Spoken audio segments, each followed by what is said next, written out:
Welcome to Voice Rising with Kara Johnstad.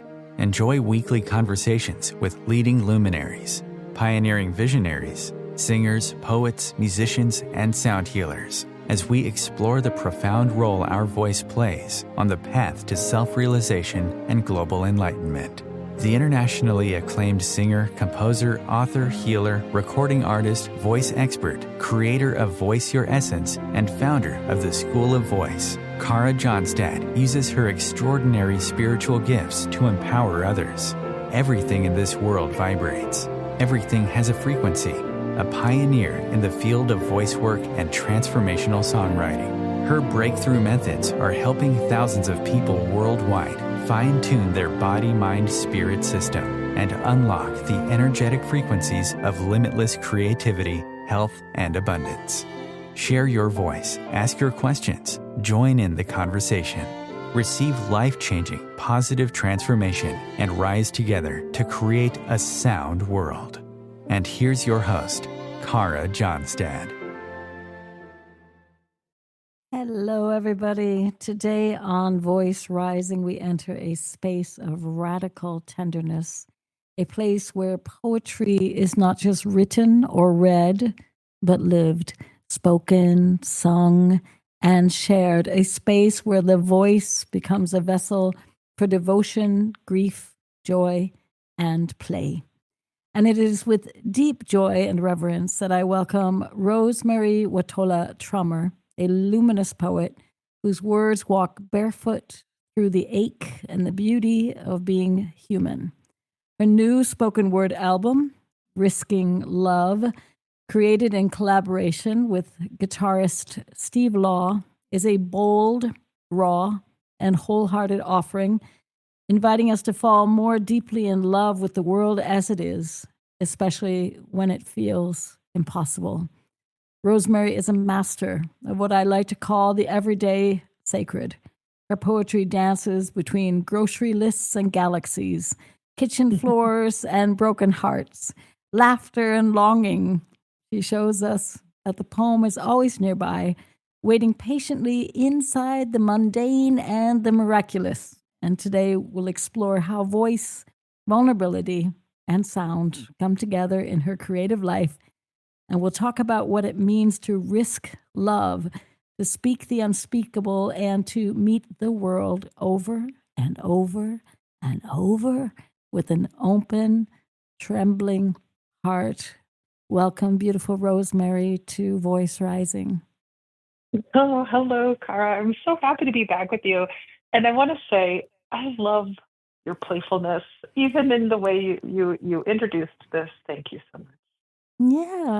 Yeah. Well, you have that magic, my love. That magic, the bittersweet, weaving of a coffee cup and galactic star moments. So, your new album is out, Risking Love, and why this title at this moment? What does it mean to you to risk love?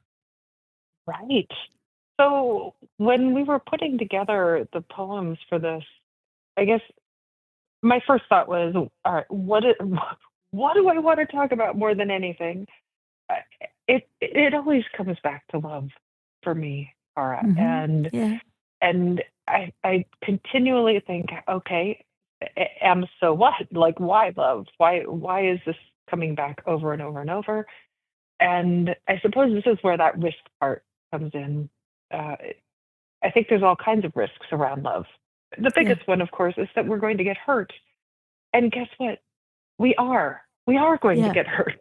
And that is part of it. I think that as uncomfortable, as difficult, as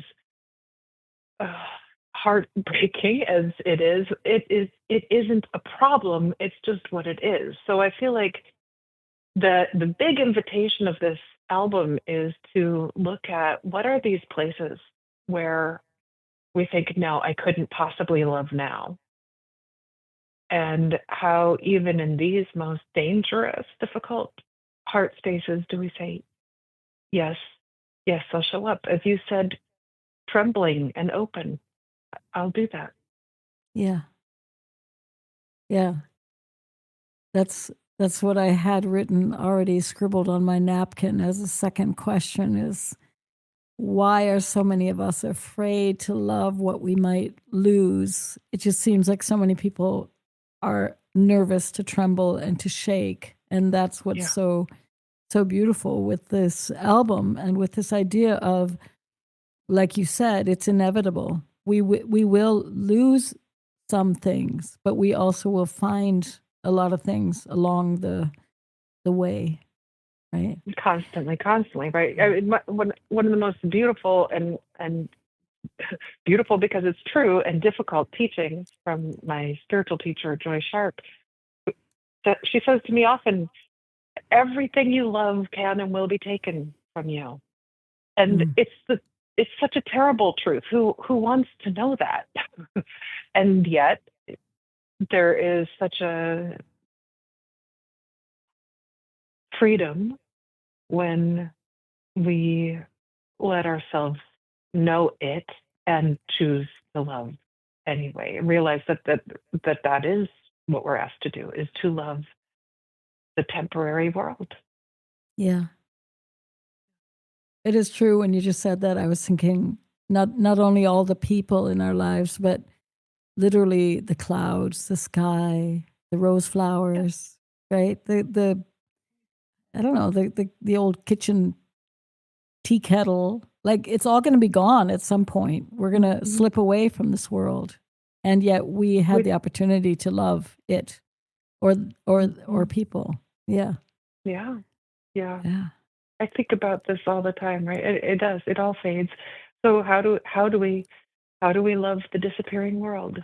This is again and again the invitation, and that's everything, right? That's everything. Yeah. So how did it feel? You're known, of course, as a poet with many, many books. You have many beautiful poetry books, and yet now you're speaking and lifting these poems. You're lifting them off the page. You're in a studio. You're not yet singing them, because I know that's possible. I know you love singing, so I'm waiting for you to release your singer-songwriter album. But it's okay. It's okay. You still got some time. Now you're doing spoken word. What was it like for you to be in studio and listen to those words spoken? Yes. Well, all kinds of things to share about this, Kara. First of all, I do love to sing my poems. I have not recorded it, but I do pretty often perform with different musicians wherever I'm traveling. I'll often say to the people who are hosting me, hey, if you know a musician who likes to be spontaneous and would just improvise with me, that's a lot of fun. And with the right person, I do like to sing the poems, and they do come alive in a different way. With this particular album, though, with Steve, I feel like what works best with the two of us is when I'm just reciting and he's playing. And our studios, by the way, we have performed this album live a few times, but the recordings actually happened separately this time. Him in his studio at his house, me in, well, my closet, really. My husband made me a beautiful little closet space. I say beautiful, but what I really mean is effective little recording studio using a little cubby hole. It's a cubby hole, and it's surrounded with moving blankets. Yes. And it's very small and dark. And when I'm in there, if I'm on Zoom, it looks like I'm having a seance. It's very grainy and like people come in and they wonder if I'm about to, start chanting, strange invocations to call in the spirits or something. But then what happened? So we recorded separately, and unlike our last album where we actually did record it live together. But I think that was wonderful because it afforded Steve the ability to continually mix it and play with it as much as he wanted to. And the difference then from, when I'm just reciting the poems myself to when I hear what he's done with them, it's so thrilling. It's like the words go from being 2D on a page, and suddenly they're not just 3D, they're like 10D. I don't even know what all the dimensions are that we're working in, but there's that feeling of like, oh my gosh, this is, it's so exciting when he brings it to life, and I get to hear it with all these layers of music and love what he does. It's playing with each other, with each other's talents, and getting to collaborate this way is my new favorite thing. I used to be so afraid of collaboration. Who It's knows very why? magical, right? To be Oh, surprised. the To be best. It's surprised, at the least for best. me, because I've also worked with a lot of musicians, and you do something simple on the piano and suddenly they send it back with like a string arrangement. You're like, wow, What? that's Yeah. I created that, or we created that. It's unbelievable. Yeah, Yeah. beautiful. So your first track from the album is called Safety Net, and it sets kind of the tone for the entire album. It's intimate, very unguarded. So share with us a little bit more about the concept, or what you were thinking, or not thinking, what you were sensing when you were Yeah. writing Safety Net. Well, I guess I'll say a couple things. One is that Safety Net is already actually in another book. It's in a book called All the Honey. When I was pulling together poems for the album, I just decided I'm going to pull together I don't care if they've been in collections before or not. I had this idea of all the kind of places that I wanted to touch around risking love. So I just thought, okay, new poems, old poems, we're going to pull them all in. And so this one is really about what's at stake when we bring our love to the world. Why does it matter so much that we do? Yeah. And why does it matter so much that we all do all the time? Like, what is the real invitation here? Every single interaction, to wonder about, how do I bring love to this moment? And I'll just say that when I tell Steve, what we're going to do, I'll send him the poems. I make recordings of me reading the poems for him, but then I also give him like a little, like Eric Satie, has such interesting little directions for the Noisienne. And I think about how Satie has things like, as if the window just opened and a fresh breeze is coming in the room. So this one, I told him, play something bright and warm, but it should also feel safe and have a small hint of danger. So those are the directions I gave Steve, and let's hear what he did. Let's hear what he did. Safety Net.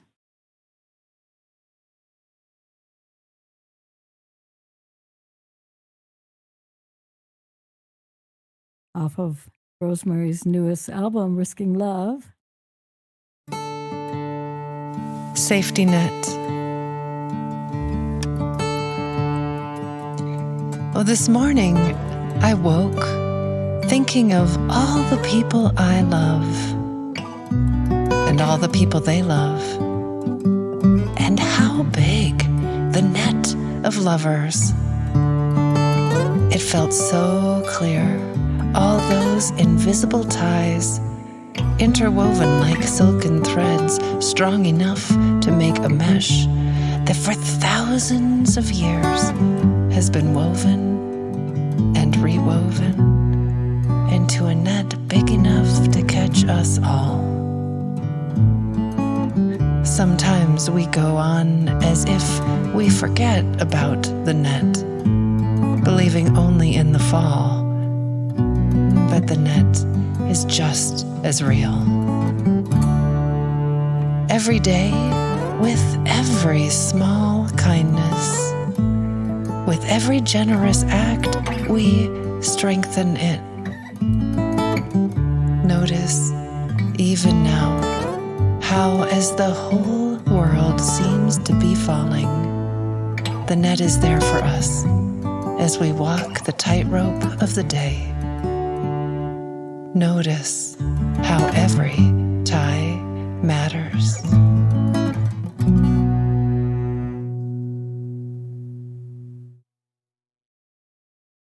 Safety Net from Risking Love. Rosemerry Wahtola Trommer's newest album. Rosemerry, I listened to that track on YouTube. You have great videos coming out with each release, and I think I wrote that's our true net worth, right? Our true net worth is, remember, it's like everyone thinks it's about money, but it's actually about how many moments of kindness and love do we have with our friends and our beloveds and our family, and right? If people And would even, I only think, realize, importantly, with yeah, strangers, right? I'm thinking about just yesterday, my goodness, I had so many things sort of collapse all at once with my computer. All of a sudden, the battery was gone. I needed to go get a new computer, and the folks I was at the Apple store for 5.5 hours. wow, But a meditation. I'm thinking about how these little interactions that I was having with the people at the Genius Bar, one after another, after another, after another, right? Like I got to meet a lot of people being there for that long, and just how sweet it was to have these kind of generous moments uh, as we were kind of troubleshooting things. But to notice, oh, what a beautiful ring. I like the way you said that. Just these little kindnesses, these little generosities where I could tell they were frazzled because of something that was happening in the store. And I certainly felt a little frazzled because of what was happening with my computer. And yet these moments of connection, just simple things, so simple. Yeah. But that's what I think is kind of at the heart of this poem, right? Just like there's so many tiny little knots in this net. And the smallest of interactions help keep it all together. Help keep it all together. And you are probably grateful, because I know you're traveling, to be in a big city with an Apple store while your battery died. Right? Because if you were in the middle of northern Minnesota or something, you would have not only been 5.5 hours in the store, you've been driving an hour to get to an Apple store. Yeah. Right? Just where I live, right? Where I live in the middle of nowhere is 6.5 hours to an Apple store. So yeah. Wow. How perfect to be in a city. How perfect to be in the city. On this new album, you have some songs that they feel a little bit like lullabies, and other ones they have some jazz riffs. How did you decide which musical range you would use, or did your collaborator decide that? Did Stephen decide that? That's really, I think Steve, like I say, I give him these little ideas. I'll say something like, play something increasingly vulnerable and spare, or play something that aches, but it's filled with hope. Make sure it's a minor key. I'll just give him these little ideas like this, and then he's the one who comes up with it. I don't think, very seldom would I ever say to him, although I guess it's happened, but no, not that. It really needs a different feel. But I think Steve is very intuitive about what wants to happen, and I think he's also really cueing off of my voice, and I'm, something like being seduced by Mr. Clean in the kitchen. He picks up on that, like, oh yeah, we're going to want to do something that's a little bit sexier and or fun here. And so I'm reading a poem about grieving somebody who is no longer with us, and physically anyway. And he said, he'll play something that feels, as you say, more tender, or even lullaby-ish, depending on the context. So more somber. Yeah. Mm-hmm. Yeah. And I think it is important to have a range, so that it does feel like we're not listening to the same thing over and over. Yeah, you do not want to be elevator music, right? No. You want to have people consciously sit down with a beautiful tea or a strong, bitter, lovely coffee or a glass of wine and listen to your voice. I mean, I think that is what's so special about spoken word, is that one really does need to listen in to the poems. Right? There's so You much know, music just playing on playlists and just in the background. And this is not background. no, it is This is something to present. really listen. Yeah. Yeah. I think a lot about this with poetry too, that we say, with anything that we're trying to find our voice. Voice is, of course, so important. And how do we develop our voice? We develop it through our ears, right? It's Yeah. listening. It's a listening practice. And so how this whole interplay between the listening and the speaking, and how different a poem is when it does find a body through a voice.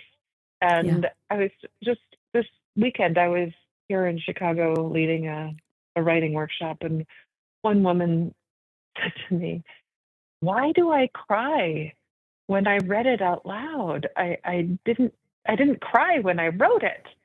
Mm-hmm. I said, "Well, I asked her, do you have any ideas?" She's like, "No." I was like, I mean, at least part of it is, I think that when we cry, I think that's a note to us, you are touching the truth, right? That's what all Right. poems long to do, right? Is just for even a moment, just to touch what's most true. And I think anytime that happens, whether it doesn't have to be sad, it's big. We know it in our bodies when we have touched the truth, and those tears come. But the other part of it is that it becomes a manifest, right? It's no longer just something on a page. When we give our voice to it, it becomes waves. It exists now. And I think that existence, that embodiment of the poem is so powerful, Kara. I know how I feel when I'm reading them myself, but also, like you say, when I'm listening, to invite the poem into the body and experience it this way is profound and very different than reading it on a page. Well, I think what is really crazy, I mean, I'm more of a songwriter, but that when we even read it for ourselves, it's different. But as soon as we're in a room full of people, a painter Mhm. would have a canvas to paint on, and of course, a poet or a writer would have that white page, that beautiful cream colored paper. But we're writing, like you said, the listening ears, our words are dripping into the ears. They're touching hearts and belly buttons Mhm. and the bloodstream and the breath, and we're breathing together. And it's so surreal. I'm often just stunned at what the voice is, right? It is, whether we're singing or speaking, we're literally being absorbed by another human body. And Mm. I just find that very crazy, because It is yeah, crazy. it's crazy. I mean, it's like crazy. It's crazy. It's as crazy as how we ended up walking on planet Earth. I mean, it's crazy. The journey is crazy. And when I see someone speaking beautiful words and I'm sitting there in the audience absorbing them, and then I carry this moment with me, and then Mhm. I carry that poem forever now in my body, because I was the canvas in that moment, not of creation, but of procreation, right? Of reproduction. And it's really Mhm. surreal. It's really magical. Yeah. It I, is. It is. That reminds me of a poem I wrote just a couple days ago. I was watching these geese as they were swimming on a lake here in Chicago, and I was watching how their wakes, were there and they would disappear. And as that was happening, I was listening to Teo Cruz. I don't know if you know this song, Dynamite, but it's probably 15 years old. We can go all night. We can light it up like it's dynamite.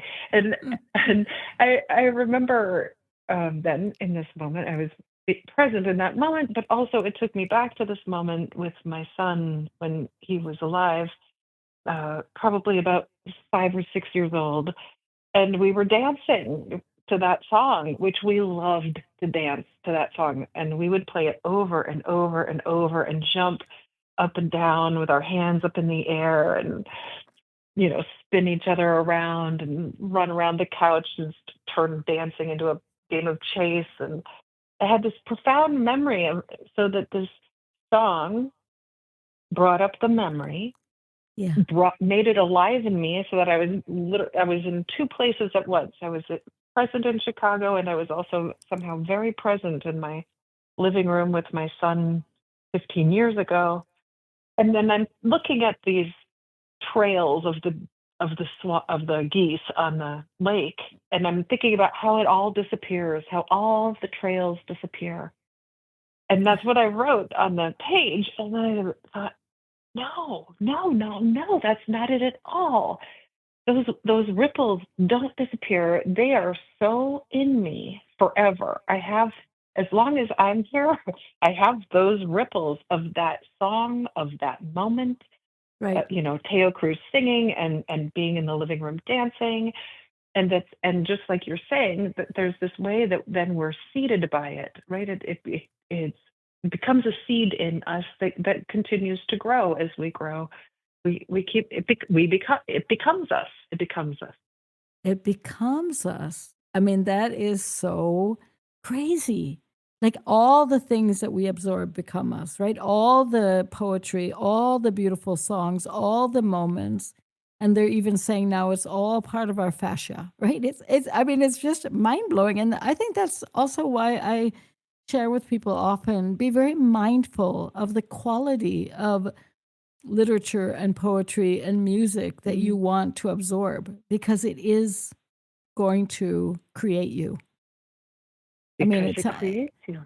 It creates you. The creatives are creating you. Ha! And sorry, I was being a little bit cheeky there. A little bit cheeky.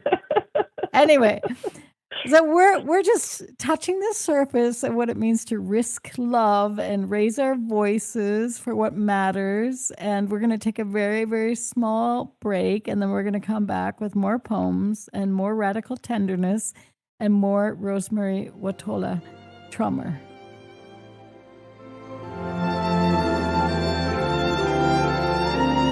Conscious media for conscious minds. Om Times. Ascending Hearts is no ordinary dating site, but a spiritual dating site with a purpose, to link you with your soulmate. We engineer the serendipity so you can trust that you will attune with someone that has the same matching vibration as you. Ascending Hearts, the conscious dating site for the spiritually aware. Try Ascending Hearts for free. ascendinghearts.com. With happy clients all over the world, Kara Johnstad knows that your voice is the missing link to more authenticity, abundance, creativity, and health. An internationally acclaimed voice expert, Kara's breakthrough methods have helped thousands of people successfully heal their voice wounds and extinguish the story of self-doubt and shyness forever. Join in group trainings, attend online sessions, schedule one-on-one time, and invite Kara to work with your organization and community. Get started today. Go to www.karajohnstad.com and receive a special guided meditation designed to fine-tune your inner voice and welcome you on the voice journey. This is Kathy Beal, host of Celestial Compass, featuring astrology you can use. Celestial Compass points you to what's going on in the sky and what you can do with it down here on Earth. We also explore fun, effective, and cosmic tools for navigating this adventure we call life. Join me the first and third Monday of the month at 5 p.m. Eastern Time for Celestial Compass. It's enlightening, entertaining, and empowering. Host your show on IOM FM, the radio network of Om Times Media, one of the more recognized brand names in the conscious community, and is backed by the extensive marketing reach of Om Times. Hosting a show on IOM FM immediately connects you with our extensive dedicated community. You came across someone struggling with hunger. How would you recognize them? Would you notice an 8-year-old girl who's not excited for summer break because she may not be having lunch again until September? Or a war veteran who's having a hard time landing a job and getting back on his feet? I am the 1 in 8 Americans who struggle with hunger. I am hunger in America. Hunger can be hard to recognize. Learn why at IamHungerInAmerica.org, brought to you by Feeding America and the Ad Council. Welcome back to Voice Rising. If this conversation is resonating with you, I invite you to share it with a friend or go get Rosemary's newest album, Risking Love, and also join us at the School of Voice, where your voice too can become a bridge to healing, beauty, and belonging. And now, Rosemary, I welcome you back. And this is my curious question for you. Is there a line from Risking Love that still catches in your throat or surprises you every time you hear it? Oh, yeah. Yeah. There's one of the poems, I'm just scrolling to find it right now, it is about a difficult moment with grief with my son. And my son, Finn, chose to take his life in 2021. And some of the poems that are on this album are really exploring what is it to continue to show up and love him after he's gone. And that can be really hard. As anyone who's lost someone they love knows, that the grief itself, I don't believe it goes away. Is it ever not painful? It's always painful. Yeah. And yet the choice to continue to love them, whoever it is that we've lost. And I think there's one of the poems, Still Here, is about the minutes after he died, right after he died, and then how those minutes went on to become, a day, and then it was a week, and a year, more years.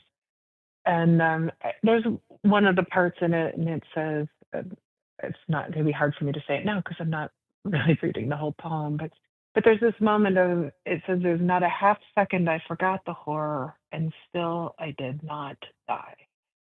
Yeah. And the way that we do go on, I guess this goes back to the conversation we were having at the very beginning of our time together today.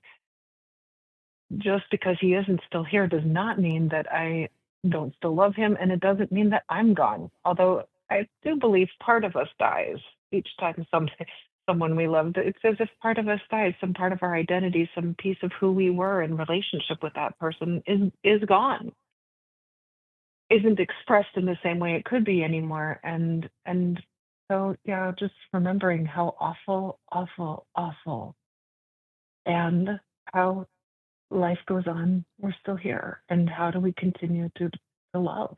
And yeah, it still gets me pretty much every time. How do we still there. continue to love? And no, I was going to say, something's gone that you can never get back. For myself, it has to do with the voice, or something about knowing that you're never going to hear that voice again. That you can see pictures, and you even might have writing. It is hard to get the voice back. It's just, it's just very hard. And yet, how was it for you, Rosemary? It seems like with every person who passes that we've dearly loved, and it must just be beyond. I mean, there are no words if you lose a child. What came alive in you through his passing, or what made you realize this is so horrific, and at the same time, how can I say it? It's like, I have a song. It says, with every painful goodbye, I feel myself coming closer to God.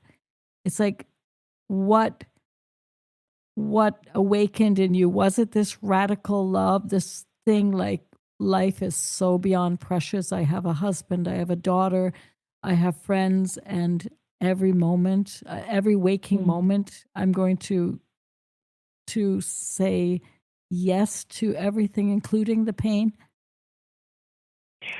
Right. I mean, do you have 6 weeks, sweetheart, to talk about it? We could extend it. We'll extend the show. I guess I want to say, I think that most of the biggest growth that I've had as a human has been through pain. Yeah. And I don't think any of us would ever ask for it. Yeah. Pain. I don't think we go out looking to get hurt at. Well, I don't even know if I can say that. I can just say that I could never have asked for this experience. Yeah. And that some of the things that have really opened up for me, and maybe one of the biggest ones, Kara, was when I realized that I was almost non-functioning, right after. Right? I couldn't, and this I guess goes back to that Still Here poem in a way, that there was very little that I felt like I could do. I did eat, but every single thing took so much effort. Everything took so much effort. And I just felt as if whatever part of me that was the agent, the one who does things, had been decommissioned. She was gone. Yeah. And yet life continued to live through me and helped me stand and helped me open the door and helped me make food and helped me hold someone. And I guess I felt like I became almost agentless myself, agencyless, and yet kept moving through the world. And I felt, oh my gosh, this is what it is to be lived. And I think I had this kind of profound shock of how that's always how it is. I think some part egoic Rosemerry thinks she's in control.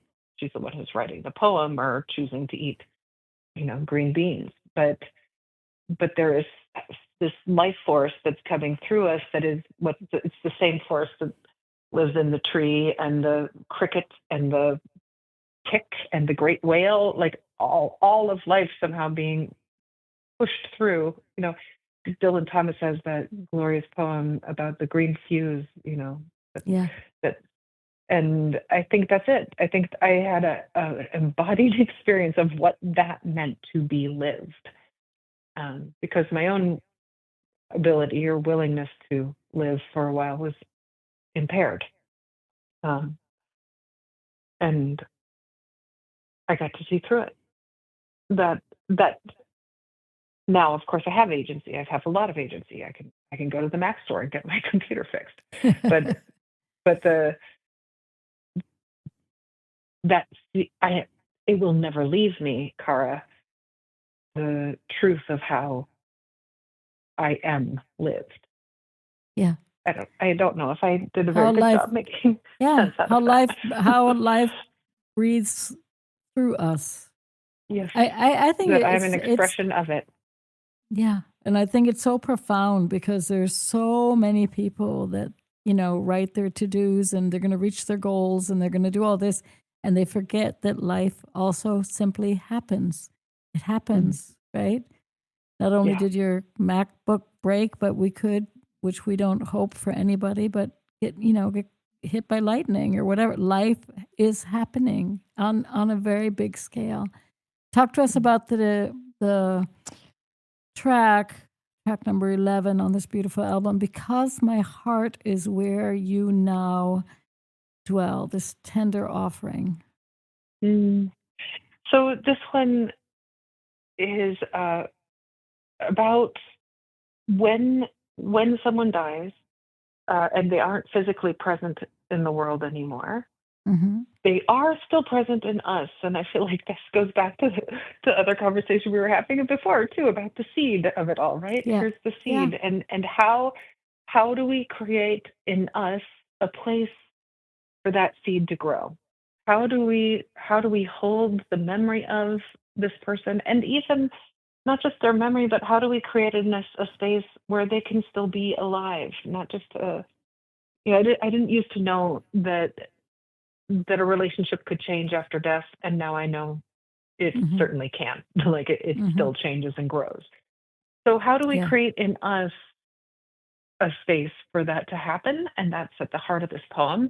And I'll just say that what I said to Steve was, play something spacious and intimate and tender, like a vast field with golden light of early evening shining through the tops of the grass.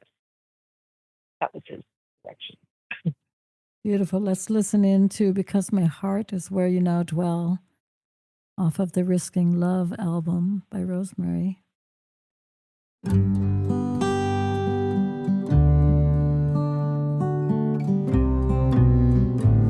Because my heart is where you now dwell,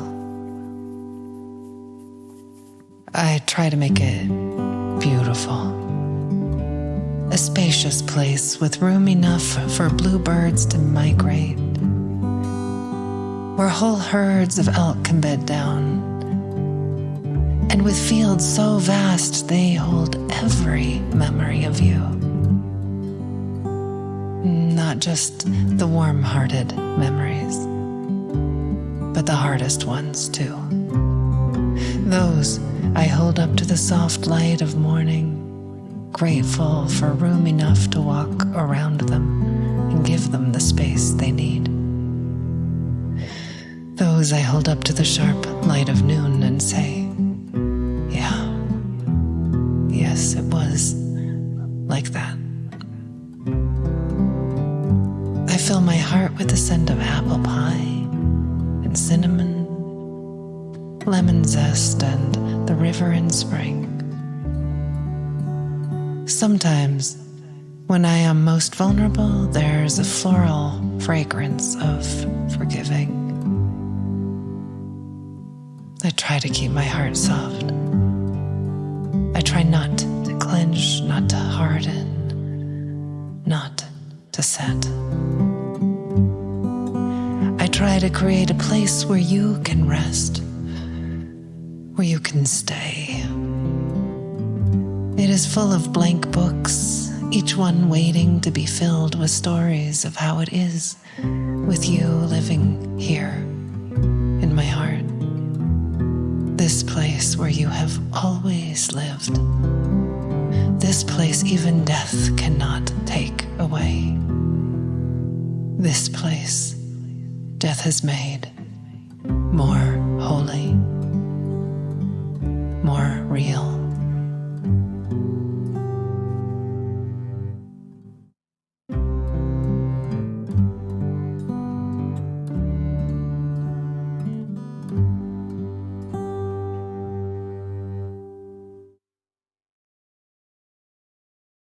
More holy, more real. Rosemerry, you created videos for these songs that everybody can find also on YouTube. What was different for you when you worked with visual storytelling? What was unlocked for you when you were trying to find the images to go together with the music, or did you work mostly with words floating on the screen? Yeah, so the video component we did because I don't know so much, Kara, about how to release audio into the world. And so the video is the way that I knew how to get it out there. Yeah. I did not do the video myself. I hired my incredible friend Holiday Mathis, and Holiday. A couple of things. I mean, I gave her a little bit of instruction, but Holiday's the one who has this insane intuition for how to do this and just to play with the images this way. I gave her very little feedback, that was constructive. Mostly she did something and I said, yes, exactly that, just like that, honey. Mostly I just was in awe of her. And it's kind of sweet. I don't even know that Holiday knew about this little direction that I gave Steve about the golden light of early evening shining through the tops of the grasses. But if you watch this particular video, she sure does have exactly that light going through these flowers. So really amazing, and I think also just in this particular video, I'm thinking about, there's a scene where I'm talking about, yes, these hard things also happened, and she changes the light to this kind of difficult, harsh red light in the video when the poem was talking about, it's not easy to have these hardest memories. And she really captures how somehow visually how painful a memory can be, and it gets kind of a too much relief in it. It almost hurts to look at that image, and it lasts briefly, and then then we're back into this beauty that's in the rest of the poem.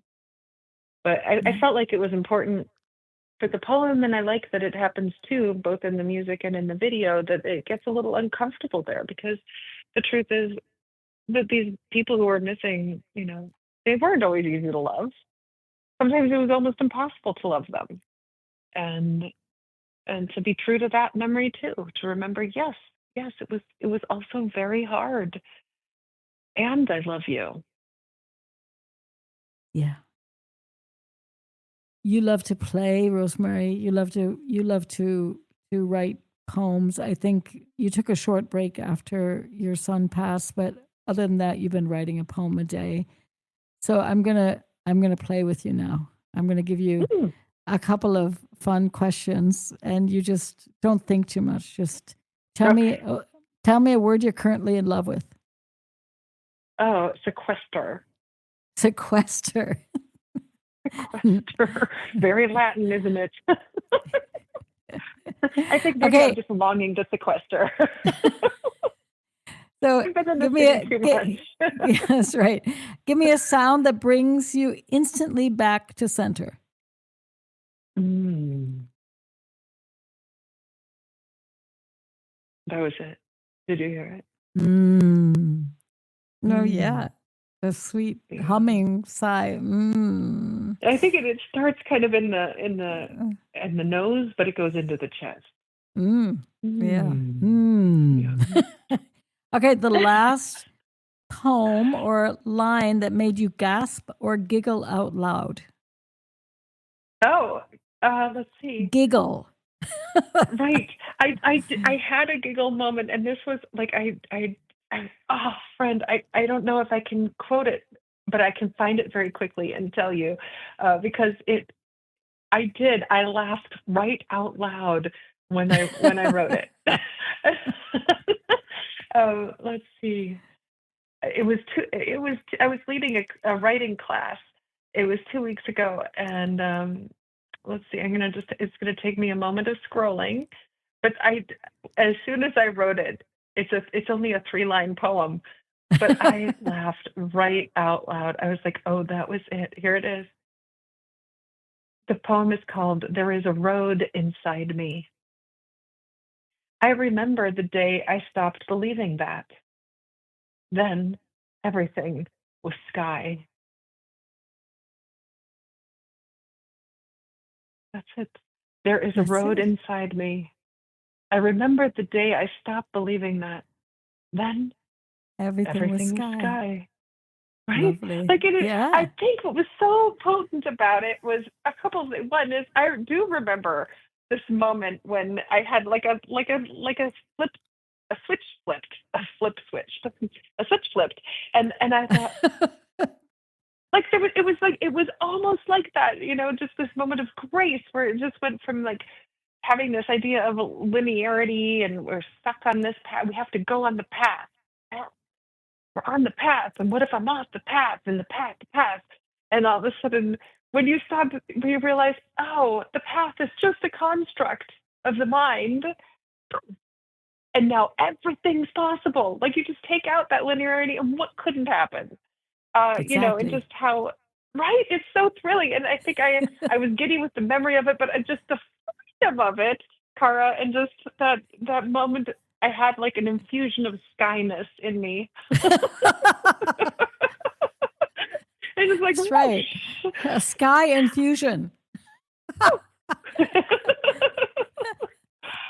Azure blue, or there's something azure, right? You were azurish. I was azuring. Yes. You were azuring. Yeah, you were azuring while you were imagining.